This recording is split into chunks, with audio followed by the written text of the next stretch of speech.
నమస్తే. నేను సిరి. నార్మల్‌గా చాలామంది మోసాలు చేస్తూ ఉంటారు, మోసపోతూ ఉంటారు. ఇక పెళ్ళిళ్ళ విషయంలోకొస్తే కొంతమంది నిత్య పెళ్లి కొడుకులుంటారు, నిత్య పెళ్లి కూతుర్లుంటారు. వీళ్ళేంటంటే వాళ్ళని పెళ్లి చేసుకొని వాళ్ళ దగ్గర ఉన్నదంతా దోచేసుకొని వెళ్ళిపోతూ ఉంటారు. కాకపోతే 1, 2 పెళ్ళిళ్ళకి వాళ్ళు దొరికిపోతూ ఉంటారు. కానీ ఇక్కడ విగ్ నిత్య పెళ్లి కొడుకు. ఈయన విగ్గులు మారుస్తూ 50 మంది యువతులనైతే పెళ్లి చేసుకున్నారు. సో, ఇప్పటికి ఇంకా దొరికాడా లేదా అనేది కూడా ఒక ప్రశ్నగానే ఉంది. అసలు ఎలా సాధ్యమైంది? 50 మందిని పెళ్లి చేసుకొని ఇంకా పోలీసులకు దొరకకుండా ఎలా ఉన్నాడు? ఏంటి అసలు ఏం జరిగింది? ఈ కథ అసలు వెలుగులోకి ఎలా వచ్చిందనే అంశాన్ని మనకు వివరించడానికి మనతో పాటు ఉన్నారు ప్రముఖ సినీ క్రిటిక్ దాసరి విజ్ఞాన్ గారు. నమస్కారం అండి. నమస్తే. సార్, ఇప్పుడు చాలా వరకు మనం మోసాలు చూస్తూ ఉంటాం. అనేక రకాలైన మోసాలు జరుగుతూ ఉంటాయి. సో, ఇప్పుడు ఏంటంటే ఈ విగ్గులు మారుస్తూ తన స్టైల్ చేంజ్ చేస్తూ 50 మంది అమ్మాయిల్ని పెళ్లి చేసుకొని మోసం చేస్తూ వాళ్ళ దగ్గర ఉన్న డబ్బులన్నీ దోచేసుకుంటూ వెళ్ళిపోయాడు. అసలు ఇది ఎట్లా సాధ్యమైంది? 50 మంది అంటే అది వండర్ అసలు. చాలా బీభత్సమైన వండర్. ఎందుకంటే మనం సినిమాల్లో కూడా ఆ క్యారెక్టర్స్ నటిస్తాయి కానీ మనకు అర్థమైద్ది కదా. ఇప్పుడు మనకు తెలిసిన వాళ్ళు లేడీ గెటప్ వేస్తారు, బ్రహ్మానందం అని మనకు అర్థమైపోతూ ఉంటుంది, అలీ అని మనకు అర్థమైపోతూ ఉంటుంది. క్యారెక్టర్స్ అమ్మాయి వేసి ఓ మై గాడ్ నువ్వా ఎవరండి మీరు అంటారు వెరైటీగా. అది character cinema. But normal public అందరికీ అర్థమైపోతుంది. మరి ఇంతమందికి ఎందుకు అర్థం కాలేదో నిజంగా అదొక సర్ప్రైజ్. అండ్ ఇంకొకటి, ఈ మ్యాట్రిమోనీ సైట్స్లో ఇది లేదమ్మా ఫేస్ ఏఐ టెక్నాలజీ. ఒకసారి అప్లోడ్ చేస్తే నెక్స్ట్ టైం వాడు అప్లోడ్ చేసినప్పుడు అది గుర్తించి స్పామ్ చేసే టెక్నాలజీ లేదేమో, ఉంటే బాగుండు. అలా అందరూ చేయాలి, నిజం చెప్తున్నా. ఇప్పుడు దీనివల్ల నాకు ఐడియా వచ్చింది. I don't know whether they have or not, ఎందుకంటే నేను ఎప్పుడు వెళ్ళలేదు మ్యాట్రిమోనీలో. సో ఫోటో వేసినప్పుడు సరే 1 టైం అంటే ఇట్స్ ఓకే. సెకండ్ టైం ఆ మొహం వచ్చినప్పుడు వాళ్ళు అడిషనల్ క్వశ్చన్స్ వేయాలి. అడిషనల్ క్వశ్చన్స్కి ప్రొఫైల్ మ్యాచ్ అయితేనే వాడు అప్లోడ్ చేయాలి, లేదా డిక్లైన్ చేయాలి.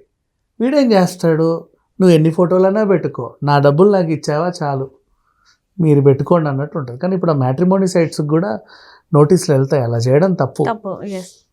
అండ్ నౌ గచ్చిబౌలికి చెందిన వంశీకృష్ణ ఏం చేసేవాడు, యాక్చువల్గా పెళ్ళయింది, 2 పిల్లలు కూడా ఉన్నారు. తర్వాత ఏంటో ఎందుకో జల్సాలకు అలవాటు పడ్డాడు, చిల్లర లేవు. సరదాగా ఈమెను వదిలించుకొని 2వ పెళ్లి చేసుకుందామా అని అనుకున్నాడు. వేరే వేరే అంటే డబ్బున్న అమ్మాయిలను ఎవరినన్నా వల్ల వేసుకుందామని ఆలోచన ఫస్ట్ వచ్చింది నాకు. కాకపోతే ఆ పర్సనాలిటీకి సెట్ అవుతారా లేరా అర్థం కాల. నన్ను చూస్తేనేమో వాళ్ళు పడరులే, వాళ్ళకి వేరే వాళ్ళు కావాల్సి ఉంటుంది. మరి నేనేం చేసుకోను, అయితే జిమ్ము గట్రా పోయి అందంగా తయారవ్వాలి. బతకడానికే చిల్లర లేవరా ముర్రో అంటే ఈ సోకులకు ఎక్కడి నుంచి వస్తాయి. సరే ఈ సోకులు అంటే అవ్వదు, కానీ ఈ సోకుని కొంచెం మార్చవచ్చు డిఫరెంట్ స్టైల్లో. మంచి విగ్ ఒకటి ఏదో గుబురు విగ్ పెట్టుకొని హాయ్ అని చెప్పేసి అప్లోడ్ చేయడం. ఎవరైనా పడతారేమో అని చూస్తే ఎవరు పడలా. ఇదే ఫోటో మ్యాట్రిమోనీలో ఎందుకు పెట్టద్దు ఆలోచన వచ్చింది. కొంచెం డబ్బులు కట్టేసి మ్యాట్రిమోనీలో పెట్టాడు. కొన్ని ప్రపోజల్స్ వచ్చాయి, జెన్యూన్ అనుకోండి, ఆ మ్యాట్రిమోనీని నమ్మేవాళ్ళు. ఇప్పుడు ఏంటి, కమ్మ మ్యాట్రిమోనీ, కాపు మ్యాట్రిమోనీ, ఒక కులానికి చెందిన మ్యాట్రిమోనీలు ఉంటాయి కదా. అలా ఫస్ట్ ఏం చూస్తాడంటే,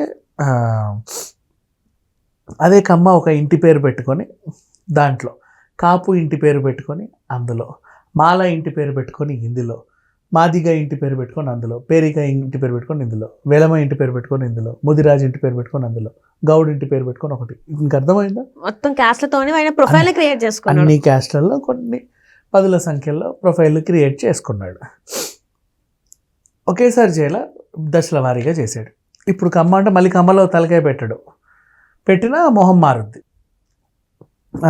సింగిల్ డాటర్ ఉన్న పేరెంట్స్ని టార్గెట్ చేసేవాడు. పైగా వాళ్ళకి కొంచెం ఆస్తి ఉండాలి, జూబ్లీ బంజారా ఈ ఏరియాకి చెందిన వాళ్ళే ఉండాలి, వీటి డిమాండ్లు. మళ్ళీ ఇప్పుడు ఆ సింగిల్ ఫాదర్స్ని నమ్మిస్తాడు.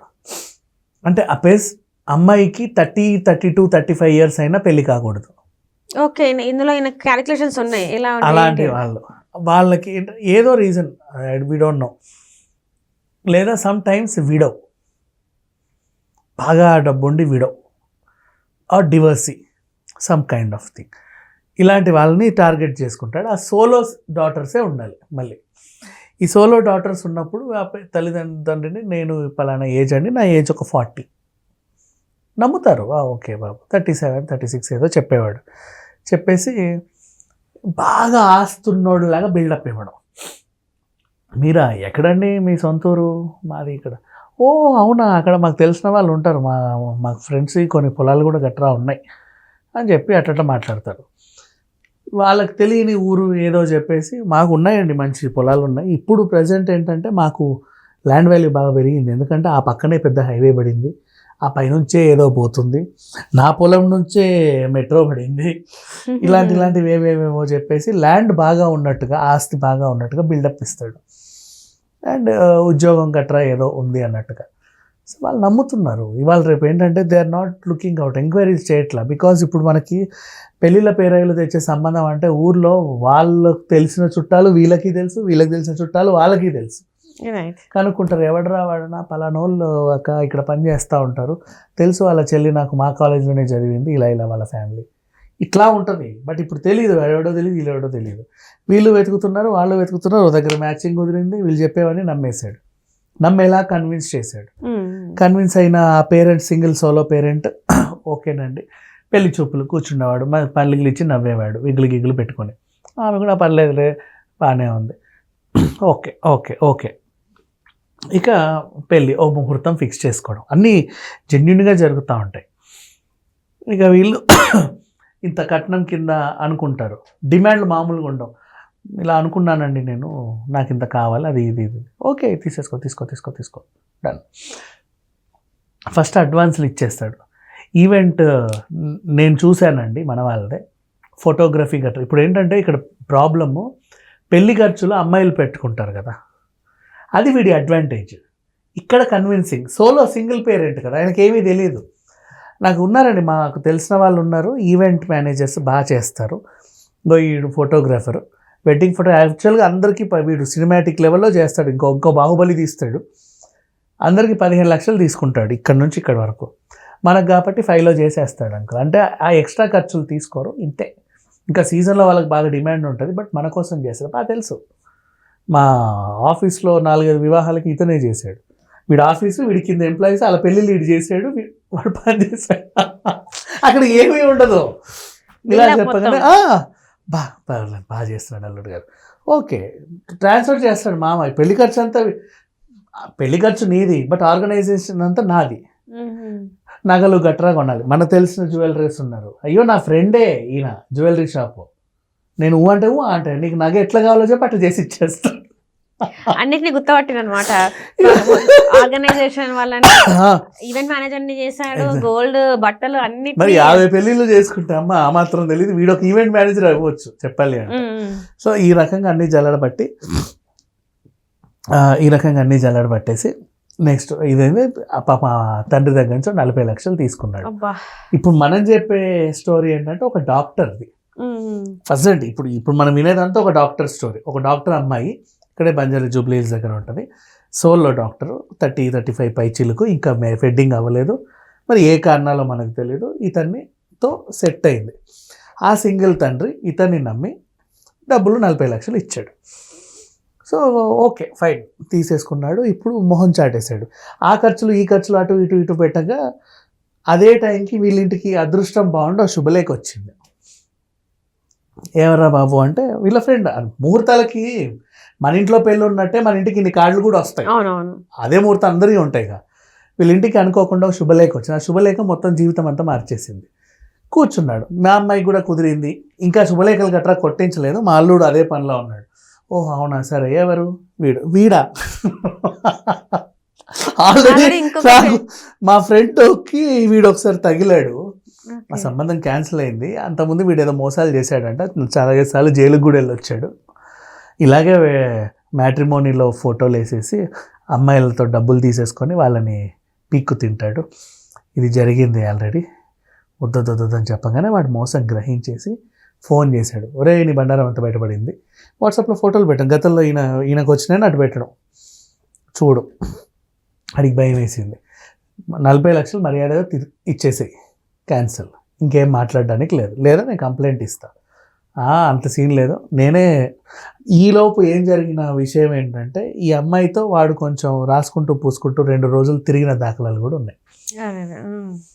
ఆ ఫోటోలు గీటోలు మీ అమ్మాయి ఇవన్నీ నేను మార్ఫింగ్ చేసేసి నా దగ్గర Social media. వీడియోలు గట్రా ఉన్నాయి, నేను సోషల్ మీడియాలో వేస్తా, మీ అమ్మాయికి ఇంకా అసలు పెళ్ళే అవ్వదు అని చెప్పేసి బ్లాక్మెయిల్ చేయడం.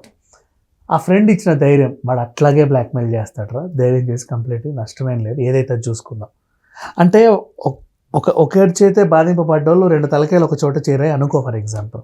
అదృష్టం బాగుంది అనుకోవాలి ఒక రకంగా. చాలా అదృష్టం నిజంగా చెప్పాలంటే. ఆ పిల్ల అసలు ఎలా పుట్టిందో, ఏ దేవుడు అనుగ్రహమో తెలియదు.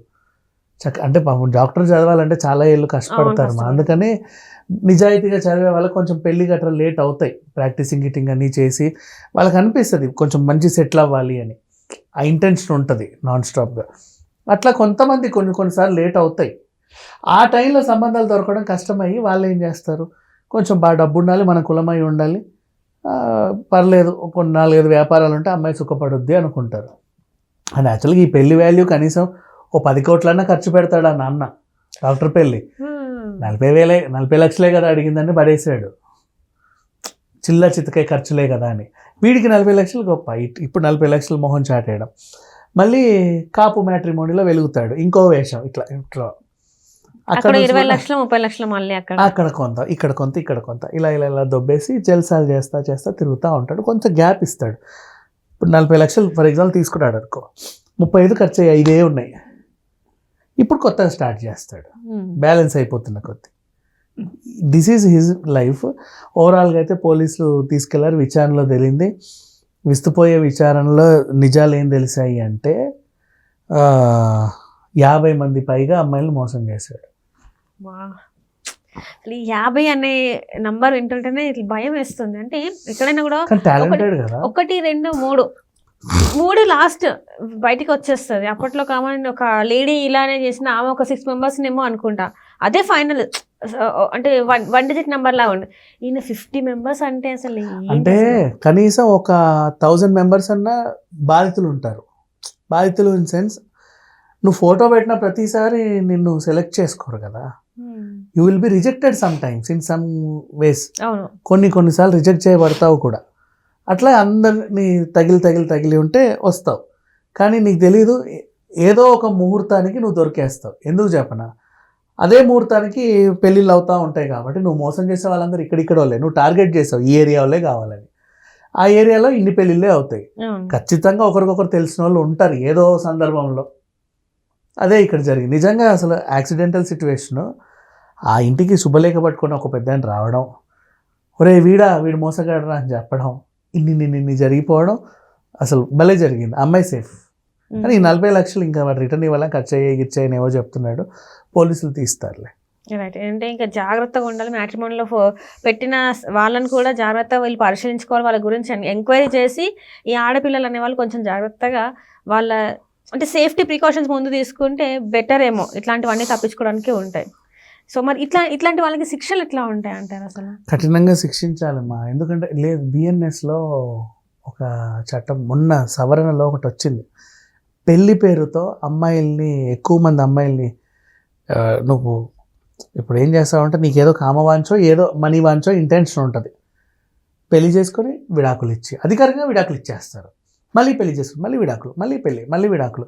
ఇలా పెళ్లి పేరుతో ఇట్లాంటి డ్రామాలు చేస్తే 10 ఏళ్లకు పైగా జైలు శిక్ష, కొంచెం 5-10 లక్షల జరిమానా ఉంది. అది ఒకరిద్దరిని చేస్తే. కానీ వీడు వేసిన 50 మందికి నాకు తెలిసి 50 జీవం వేసిన తక్కువే. అవన్నీ ఎలా వస్తాయి?